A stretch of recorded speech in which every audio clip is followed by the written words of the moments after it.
Hotel पर बैठे एक शख्स ने दूसरे से कहा, ये होटल पर काम करने वाला बच्चा इतना बेवकूफ़ है कि मैं 500 और 50 का नोट रखूंगा तो ये 50 का नोट ही उठाएगा।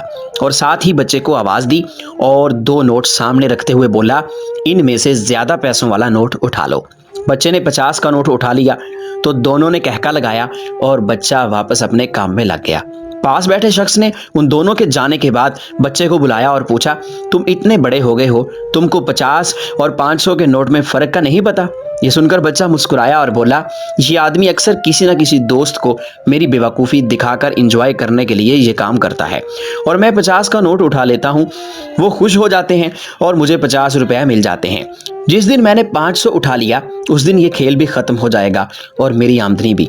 जिंदगी भी इस खेल की तरह ही है, हर जगह समझदार बनने की नहीं होती। जहां समझदार बनने से अपनी ही खुशियां मुतासर होती हों, वहां बेवकूफ़ बन जाना ही समझदारी है।